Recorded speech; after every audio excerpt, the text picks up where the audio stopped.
There are multiple emergency level blazes threatening homes and lives across Victoria tonight. 3 people are missing, feared dead. Catastrophic conditions fanned by strong winds, lightning strikes and sweltering temperatures have caused chaos. There are 2 major out-of-control bushfires in the northeast of Victoria. Fires are also raging near Geelong, Bendigo, Horsham and Ballarat. Up to 20 homes have been destroyed in the town of Ruffy in central Victoria.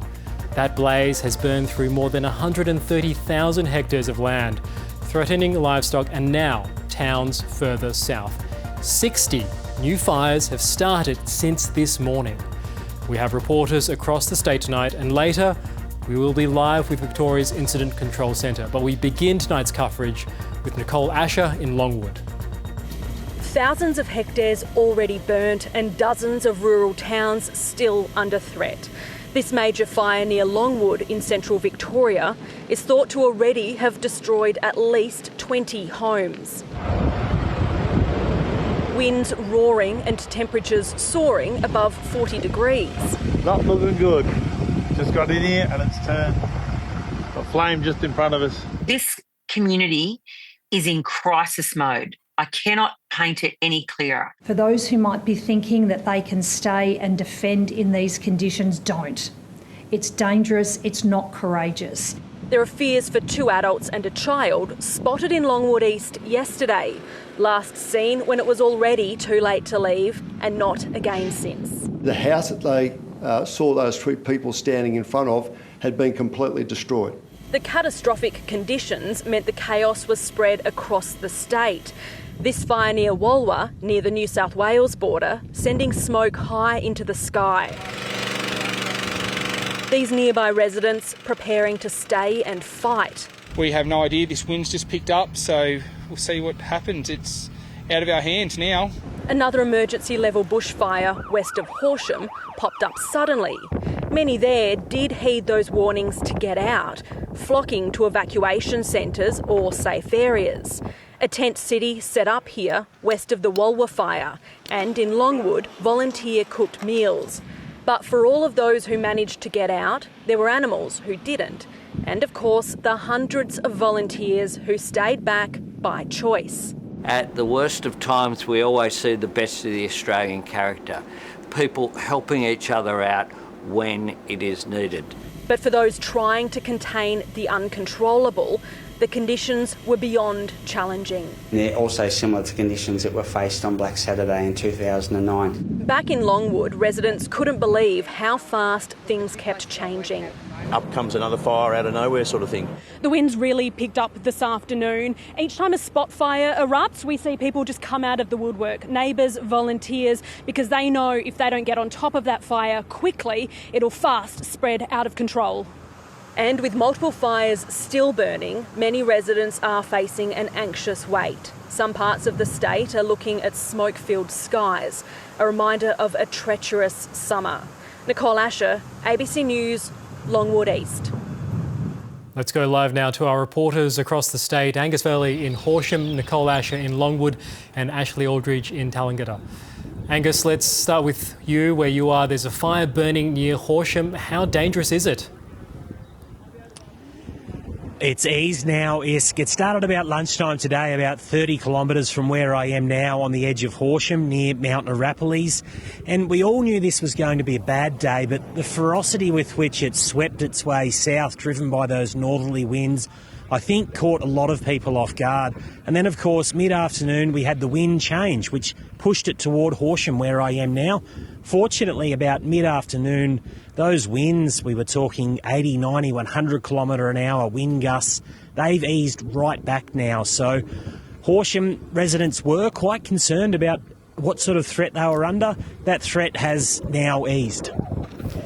Angus, thank you. Nicole, you're in Longwood. The fires in central Victoria have just been simply devastating. What's the latest where you are? We've I've actually moved into Seymour. There was no phone connectivity out where we were in Longwood East today. We're at the recreation centre where there's an evacuation centre set up here in Seymour tonight. And the winds have been gusting strong and hot. And it's these winds that have been causing problems for firefighters today. And though the conditions are easing, these dangerous conditions are far from over. Tonight will be difficult for firefighters and tomorrow remains a dangerous, though not catastrophic, day. Now to the southeast of this Longwood fire at Alexandra, people remain on edge tonight. The fire raced towards their town today and they were told to leave their town immediately. Many went on to Marysville where another order came in telling them to leave again, moving them onwards. It means that people from Alexandra and towns around this region will be spending their nights in evacuation centres like this one, not sure whether they have a home to go back to, Isk.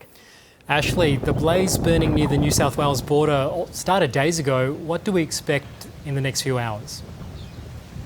Yeah, that's right. We just spoke with the incident controller just a few minutes before coming on air, and he said that the fire has burned a significant amount today and it's continuing in that southeasterly direction. It's up to around 50,000 hectares. Now, they say that they still don't have any official reports of property losses, but they do say that they haven't had a chance to get in and do a full assessment. In terms of what's to expect in the coming hours, the winds that we're seeing at the moment are expected to continue to around 2 a.m. It is then that they're expected to then change direction, and that's where we'll see the winds start to come from the west, which possibly will see this fire start to move towards Cudgeewar, Corryong and the Narrial Valley. The communities on the eastern side of this fire have been told to take shelter, along with the communities on the southern side of the fire, including Lucy Vale and Tallangatta Valley. As predicted, the fire has breached the Murray Valley Highway this afternoon, and that has resulted in power outages in Corryong and Tallangatta. Now, air support that has been helping with this firefight over the past few days, well, that wasn't able to happen for much of the day with air support being grounded. So it is a long night ahead up here in the Upper Murray. Ashlee, Nicole and Angus, thank you all. Dangerous times, stay safe. Now, as Victoria confronts the most widespread hazardous bushfire conditions since the Black Summer, the small community of Ruffy is facing heartache. The Longwood fire tore through the town yesterday, with up to 20 homes destroyed, as well as the school and the general store. Blackened remains of what was just days ago the picturesque hamlet of Ruffy. It's been absolutely devastating. The town's been impacted severely. The main street looks like a bomb's gone off. The primary school at Ruffy has been burnt to the ground. The general store at Ruffy, again, burnt to the ground because of the intensity and because of the speed. Residents say the fire was on the town before they knew it, fuelled by strong winds and a desperately dry landscape. The town CFA captain becoming emotional as he explained what happened. It kept jumping hills. We tried every trick in the book, but we just couldn't pull it up. We were surrounded by fires around our house. It was on top of us. We were jumping from fire break to fire break with hoses and patting it down. Phoebe McDermott's husband was preparing to defend their property when he saw the fire coming. Then he just screamed, "Get inside, get inside." And we all ran inside and let it sort of blow through. It just was horrific. It just smoked us, literally. But amazingly, it appears no lives have been lost. Many left early, and those that stayed to defend were well prepared, courtesy of a newly enacted local emergency action plan. We kept ourselves alive, and that is, we are not heroes, which I really dislike that word, but we are there protecting our community. Felicity Slowman says it's important people stay away from the area for now. We're really keen for people to just stay put until it's safe to come up. And then we're going to really need a lot of help. A recovery that promises to be long and trying. Emil Pavlich, ABC News. Let's bring in our resident meteorologist, Adam Morgan. Adam, What's the latest with the cool change that was forecast? Yeah, hello, East. Well, the cool change is here in the city after our equal hottest day in 12 years. It arrived just after 5 p.m, dropping us from 42 down to 31 in just 15 minutes. Our top today was 42.9 degrees. The cool change swept through Western Victoria this afternoon, reaching Horsham around 3 p.m and Geelong at 4. But temperatures haven't cooled all that much in the west, and it is still breezy in behind. Right now, the north and east are still sizzling as the fires continue to burn. What made today so bad was the strong northwesterlies, as we talked about last night. Surface winds were able to tap into those stronger winds aloft at around 1,500 metres, and peak wind gusts today did reach that forecast range of 80 to 110 kilometres per hour. There's been dry thunderstorms as well as the change moves through, and they're approaching the fire grounds in Central Victoria this evening. As we go to air, the wind change sits just through the Yarra Valley, so it's not too far from Alexandra and surrounds. But of course, the shift from northwesterly to southwesterly winds will make conditions quite tricky, so it's a long night ahead. The CFA Chief Officer Jason Heffernan joins us now from the State Control Centre. Jason, with so many towns and communities under threat tonight, what areas are emergency crews on the ground most concerned about? There are a number of fires already across the state that we are concerned about. That frontal system is still making its way across the state. And of course, the biggest fire that we have so far of concern is that Longwood fire. We've still got the Walwa fire, but there are many other fires across the communities that we have at the moment, whether it be at Mount Mercer, Streatham, Natimuck, Bonica, Ravenswood, and as I said, the Longwood and Walwa fires. Currently, 29 emergency warnings still in effect across these fire grounds in Victoria, and 65 going fires. Jason Heffernan, what about the next 48 hours? Beyond today, beyond tonight, what are we looking at? We're not out of the woods. The frontal system, as I said, is making its way through, so we've still got those high temperatures, hot winds in front of the frontal system.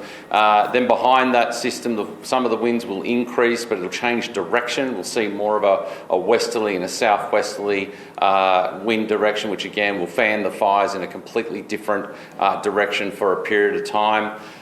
Then by Saturday, interestingly enough, by Saturday morning, most of the state will be in a lot of cooler position temperature-wise, and winds will be down a bit. But unfortunately for the Walwa fire, it's not going to be until about mid-morning Saturday that they will actually see that frontal system sweep through that fire ground and that cool change take place. And like other parts of the state, these too will be subject to higher winds and a change in wind direction. So it's been an interesting day across these fire grounds. We've seen some Kilmore Gap, for example, 93 km/h winds. At Eildon, 87 kilometres. At Mangalore, 76 km/h. 44.1 degrees. It's been a really tough day for all our firefighters here in Victoria. And I just want to take this opportunity for thanking the community. Whilst we're not out of the woods yet by any stretch of the imagination, we've issued the warnings, and you've heeded the advice, and the assistance that community is given by following that is really assisting our firefighters in trying to get the upper hand across the state at the moment. Jason Heffernan, it has been a tough day. Thank you for your service.